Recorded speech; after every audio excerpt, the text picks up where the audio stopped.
দিতেই থাকতো। আমার খালাই তো আমার নিয়ে আইছিল, কইছিল ভালো ভালো খাবি, ভালো ভালো পোশাক পরবি আর কাম করবি। আমার নাম হইতেছে কমলা সুন্দরী।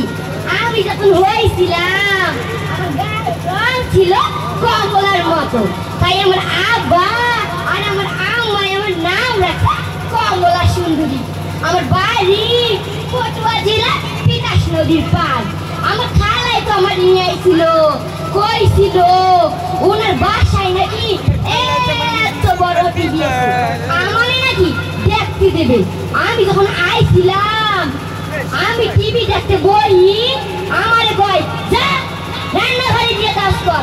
আমারে টিভিও দেখতে দেয় না, ওরা খায় দুনিয়া